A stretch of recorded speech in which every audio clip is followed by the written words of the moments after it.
बिस्मिल्लाहिर्रहमानिर्रहीम। अस्सलाम वालेकुम। आज 5 अक्टूबर का आगाज़ हो गया हफ्ते के दिन का, और इस वक्त जब मैं ये वीडियो रिकॉर्ड कर रहा हूँ तो टाइम है 2:37।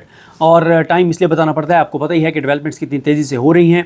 ख़बर आपके सामने रखता हूँ कि इस वक्त शहर इक़्तिदार पे खौफ के साए हैं और हालात काफ़ी कशीदा हैं। और इस वक्त जब तहरीक इंसाफ के कारकुनान को निकले हुए तकरीबन आप समझ लें कि तकरीबन 18 घंटे हो गए हैं, और 18 घंटे से तहरीक इंसाफ के निहत्ते कारकुन जो है वो इस निज़ाम की फस्तायत जबर के साथ मुकाबला कर रहे हैं। और हैरान कुन तौर पर इस लम्हे तक तहरीक इंसाफ के कारकुन डटे हुए हैं और किसी सूरत में पसपा नहीं हुए, किसी सूरत पीछे नहीं हटे।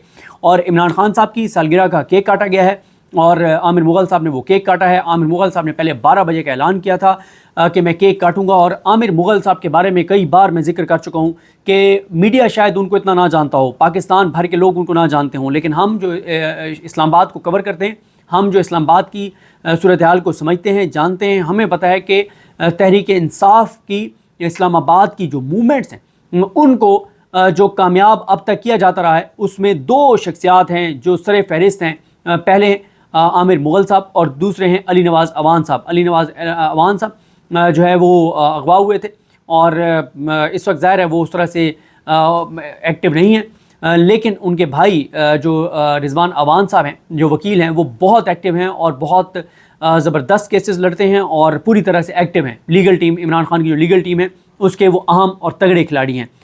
तो आमिर मुग़ल साहब जो हैं, आज भी उन्होंने कमाल कर दिखाया। 12 बजे उन्होंने कहा कि इमरान खान की सालगिरह का केक काट के दिखाऊंगा। मोहसिन नकवी को चैलेंज किया, वीडियो पैगाम जारी किया और मोहसिन नकवी को ललकारा और कहा कि मोहसिन नकवी, मुझे रोक सकते हो तो रोक लो, 12 बजे मैं इमरान खान की सालगिरह का केक काटूंगा। लगता है कि मोहसिन नकवी साहब तक वो पैगाम पहुंच गया था, और फिर मोहसिन नकवी साहब ने 12 बजे जो शेलिंग करवाई, जो लाठीचार्ज करवाया, बहुत शदीद था। बिल आखिर रात 1:30 पौने 2 बजे आमिर मुग़ल साहब जो हैं वो कामयाब हो गए इमरान खान की सालगिरह का केक वहाँ पर काटने में। तो एक तो मैंने आपको बता दिया कि सूरत हाल बहुत कशीदा है, और इस वक्त तक दर्जनों मकामात के ऊपर तहरीक इंसाफ के कारकुन और पुलिस आमने सामने हैं। तसादुम के हालात हैं, लाठी चार्ज है, शेलिंग है, तशद्दुद है, और बहुत ज़्यादा पुलिस की जानिब से एक जुल्म किया जा रहा है। ज़ाहिर है पुलिस की यानी 60-70% पुलिस तो नहीं कर रही, लेकिन कुछ लोग हैं पुलिस के जो बहरहाल अभी तक लगे हुए हैं। लेकिन ये भी ज़रूर है कि पुलिस जो है इस वक्त हमें थकती हुई भी दिखाई दे रही है। और अब आते हैं इस बात पर कि शहबाज जो रेड जोन है उसमें फ़ौज ने कंट्रोल संभाल लिया है, और शहबाज शरीफ साहब जो हैं वो इस्लामाबाद से लाहौर मुंतकिल हो गए हैं। कांपें टांग गई हैं, परेशानी बढ़ गई है, और खौफ सिर्फ एक है कि लोग रेड जोन में घुस ना आएँ, लोग आ ना जाएँ रेड जोन में, और लोग जो है रेड जोन में आके प्राइम मिनिस्टर ऑफिस में आके या प्राइम मिनिस्टर हाउस में आके और वो काम ना करें जो हसीना वाजिद की कोर टीम के साथ हुआ। तो शहबाज शरीफ इस खौफ में इस्लामाबाद से लाहौर जो है वो शिफ्ट हो गए हैं। अब ज़रा आएँ कुछ चीज़ों पर। शहबाज शरीफ साहब और नवाज शरीफ साहब के बहुत क्लोज हैं, ख़ासतौर पर नवाज शरीफ के वो हैं नजम सेठी साहब, और आपको पता है नजम सेठी साहब की रसाई जो है वो इमरान खान साहब तक है। और यहाँ पे रुक के एक और अपडेट आपको देना भूल गया था, वो ये है कि जो अली मीन गंडापुर साहब का काफ़िला है, जहाँ पे वो रुका हुआ था वो वहाँ पे पड़ाव डाल चुका है, वहीं पे कारकुन रहेंगे, और वहाँ पे भी इंटरनेट बंद है, मोबाइल सर्विस वहाँ पर बंद है, और इस वक्त वफाकी वज़ीर दाखिला चक्कर शक्कर लगा रहे हैं वहाँ के रेड जोन के, लेकिन बहरहाल कुछ बन नहीं पाया उनसे और उनकी टीम से। और अली मीन गंडापुर साहब जो हैं वो सुबह नई एनर्जी के साथ वहाँ से निकलेंगे, क्योंकि उनके कारकुन लड़ते रहे, रुकावटें हटाते रहे, खंदकों को भरते रहे, कंटेनर हटाते रहे, रास्ते साफ़ करते रहे। और वहाँ से अगर आपने देखनी है तो आप शाहिद खटक साहब जो हैं, शाहिद खटक साहब के आप ट्विटर पे चले जाएं तो आपको बहुत सी वीडियोस मिल जाएंगी। हमारे दोस्त 3 की जो टीम है, रिजवान गंजई साहब और उमर जट साहब और ज़ुबैर अली ख़ान, वो भी वहाँ पर मौजूद थे। उनकी भी आप यूट्यूब चैनल पर जाके वीडियोस वहाँ की काफ़ी सारी देख सकते हैं। नजम सेठी साहब ने कल रात जो गुफ्तगू की है अपने प्रोग्राम में, उसमें एक तो उनकी बॉडी लैंग्वेज बहुत डिस्टर्ब थी। जो रोज़ इमरान खान को शिकस्त देकर बैठे होते थे, इमरान खान के खिलाफ प्रोग्राम करते थे, तो नजम सेठी साहब जो है वो बड़े घबराए हुए थे, बड़े परेशान थे। और ज़ाहिर है शरीफ ख़ानदान और इस निज़ाम से वाबस्ता हर शख्स परेशान है कि काजी फायज़ी साहब जो है अगर उसकी एक्सटेंशन नहीं होती तो ये पूरे निज़ाम और इसके बेनिफिशरीज़ के लिए बहुत ख़तरे की घंटी है, बहुत ख़तरनाक है। नजम सेठी कहते हैं कि ये बहुत सीरियस चीज़ है, ये बहुत सीरियस डेवलपमेंट है कि जो आर्टिकल 245 के तहत फ़ौज को बुलाया गया है, वो कहते हैं कि वेरी सीरियस, और इसको आप अंडर एस्टिमेट ना करें। और फिर वो कहते हैं कि ये बहुत संजीदा है, इसको संजीदा लें। बार बार वो कहते रहे हैं कि जो हालात हैं اس کو سیریس لیں، یہ بہت سنجیدہ ہیں، یہ بہت خطرناک ہیں۔ پھر وہ کہتے ہیں کہ ایس سی او سے 7 دن پہلے فوج کو 245 کے تحت لگانا یہ بہت خطرناک ہے۔ انہوں نے کہا کہ محسن نقوی نے دھمکی دی تھی کہ ہم فوج لگا دیں گے، ہم یہ کر دیں گے، لیکن لگتا ہے کہ یا تو تحریک انصاف نے ان کی یہ دھمکی سنی نہیں ہے، یا پھر سنی ہے تو عمران خان جو ہیں وہ چاہتے ہیں کہ یہ صورتحال بنے جو صورتحال بنا دی گئی ہے۔ یعنی نجم سیٹھی اس بات کا اعتراف کر رہے ہیں کہ محسن نقوی کی جو گیدڑ بھبکیاں تھیں، جو دھمکیاں تھیں، پی ٹی آئی کے ورکرز نے، اسلام آباد راولپنڈی کے لوگوں نے، پرامن شہریوں نے اس دھمکی کو، ان گیدڑ بھبکیوں کو جوتے کی نوک پہ رکھا، اور اس لمحے تک، رات کے اس پہر تک نہتے لوگ مقابلہ کر رہے ہیں محسن نقوی کی فسطائیت کا۔ اس کے بعد وہ کہتے ہیں کہ اگر عمران خان اسی صورتحال میں، اسی موقع پر ڈٹے رہے، تلے رہے، تو یہ بہت خطرناک ہوگا۔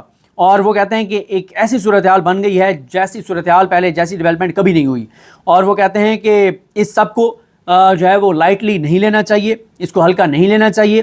وہ کہتے ہیں کہ خان صاحب کو پل بیک کرنا چاہیے، اب نجم سیٹھی منتوں، ترلوں اور تیزیوں پہ کہ عمران خان کو پل بیک کرنا چاہیے، اور وہ کہتے ہیں کہ خون خرابہ ہو سکتا ہے۔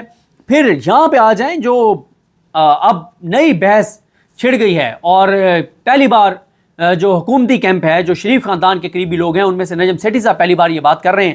وہ کہتے ہیں کہ زین قریشی جو بیانیہ بنا رہے ہیں یہ ان کا نہیں ہے، یہ کہیں اور سے آیا ہے، یہ کہیں اور سے آیا ہوگا، یہ ہے وہ کانپیں ٹانگی ہیں۔ ایک اور شکوک و شبہات شروع ہو گئے ہیں، نام لیے بغیر اشارتاً اسٹیبلشمنٹ پہ شکوک و شبہات شروع ہو گئے ہیں شریف خاندان اور ان سے وابستہ لوگوں کے۔ وہ کہتے ہیں کہ جو زین قریشی نے بیانیہ دیا ہے، کہ کون سا بیانیہ جو ان کا نہیں ہے، جو کسی اور سے دیا گیا ہے، کہ آئینی ترامیم کا معاملہ 16 کے بعد لے جائیں، اور اس سے پہلے آپ کو اسد اللہ خان صاحب خبر دے چکے ہیں، میں بھی آپ کو سامنے بتا چکا ہوں کہ جو پیپلز پارٹی نے رابطہ کیا پی ٹی آئی سے، اس میں کہا ہے کہ اگر آپ احتجاج ختم کرتے ہیں تو ہم قاضی فائز عیسیٰ کی ایکسٹینشن کا معاملہ 16 کے بعد تک لے جائیں گے۔ نجم سیٹھی کہتے ہیں کہ یہ نیریٹو کہیں اور سے دیا گیا ہے، اور کہیں اور سے مراد ہوتا کوئی نام لینے والا تو نجم سیٹھی نام لے چکے ہوتے۔ واضح طور پر نجم سیٹھی کا اشارہ اسٹیبلشمنٹ کی طرف ہے۔ وہ کہتے ہیں کہ 25 اگر 16 کے بعد یہ معاملہ کیا، یہ ہے اصل پریشانی اس نظام کے حواریوں کی، بینیفیشریز کی، قاضی فائز عیسیٰ کی، شریف خاندان کی، کہ اگر یہ معاملہ 16 کے بعد چلا گیا تو 25 سر پر آ جائے گی اور آئینی ترامیم پاس نہیں ہو سکیں گی، اور جسٹس منصور علی شاہ جو ہیں وہ چیف جسٹس بن جائیں گے۔ اور وہ کہتے ہیں کہ پاکستان کی سیاست خطرناک موڑ پر ہے، خان اور حکومت دونوں کے پاس پیچھے ہٹنے کا راستہ نہیں ہے۔ حکومت خان سے اگر بات چیت کرتی ہے تو مسئلہ یہ ہے کہ حکومت کی کمزوری ثابت ہوگی، اور اگر خان پیچھے ہٹتا ہے تو ظاہر ہے یہ خان کی کمزوری ثابت ہوگی۔ اور پھر یہ ایک جھوٹی انہوں نے خبر دی کہ پی ٹی آئی کے جو احتجاج ہے اس میں افغانی بھی شامل ہو گئے ہیں، کہ یعنی کل 3 تاریخ کو یہ جھوٹی خبر چلوائی گئی تھی کہ پی ٹی آئی کے احتجاج کے لیے جو افغانی آئے ہیں ان کو گرفتار کر لیا گیا اور ان کے پاس اسلحہ ہے۔ یہ بہت جھوٹی خبر تھی۔ اگر 60 افغانی پی ٹی آئی کے احتجاج میں شرکت کے لیے آئے، اسلحے سمیت وہ گرفتار ہوئے، تو ان کے تو چہرے پوری دنیا کے سامنے رکھنے چاہیے تھے۔ بہت خطرناک ڈیولپمنٹ تھی، بہت بڑی خبر تھی، یہ تو ہلا دیتی سب کو کہ 60 افغانی اسلحے سمیت پی ٹی آئی کے احتجاج کے لیے آئے تھے، کوئی چیز نہیں آئی ہے۔ اسی طرح سے جیسے انہوں نے جب پی ٹی آئی کا وہاں پہ ترنول میں جلسہ تھا جو انہوں نے منسوخ کر دیا تھا این او سی، تو اس وقت انہوں نے ایک پی ٹی آئی کے ایک ورکر جو ضلع شاہ کی طرح کا ہے اس کو گرفتار کیا تھا، اور اس کو کہا تھا کہ وہ کو بارودی مواد وہاں پہ مل گیا، بارودی مواد نہیں تھا، اس کے پاس ایک بیگ تھا جو اس نے مسجد میں رکھا ہوا تھا، اور نماز اس نے پڑھی، مسجد میں بیگ رکھا، وہ باہر گیا تھا اور اس نے مسجد میں ٹھہرنا تھا، اور اس بیگ میں اس کی شال تھی، اس کے کپڑے تھے، اور کچھ بھی نہیں تھا۔ اس کے بعد ہاں وہ نمک تھا، پانی کی بوتل تھی کہ وہ آنسو گیس سے بچنے کے لیے۔ اس کے بعد نجم سیٹھی کہتے ہیں کہ گنڈا پور کا بیان بہت سخت ہے، بہت خطرناک ہے، جو گنڈا پور صاحب نے بیان دیا تھا کہ اب گولی کے بدلے گولی ہوگی اور ایک گولی کے بدلے 10 گولیاں ہوں گی۔ تو یہ ہے سارا معاملہ۔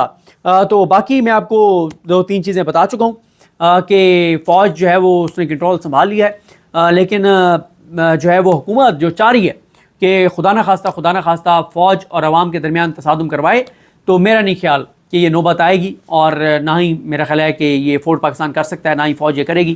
اور پی ٹی آئی کے جو کارکن ہیں وہ ویسے نہتے ہیں، ان کے پاس تو ویسے کچھ نہیں ہے، تو وہ کیوں کچھ ایسا کریں گے۔ اور باقی شہباز شریف کا لاہور جانا یہ بتاتا ہے کہ شہباز شریف کو خطرہ تھا کہ یہاں پہ معاملات اسلام آباد میں، شہر اقتدار میں، ریڈ زون میں ہاتھ سے نکل سکتے ہیں، اور اگر ہاتھ سے نکل گئے تو پھر بنگلہ دیش جیسے حالات بھی بن سکتے ہیں. تو یہ صورتحال ہے. مجھے اپنی دعا میں یاد رکھیں. اللہ کریم ہم سب کا حامی ناصر ہو. اللہ حافظ.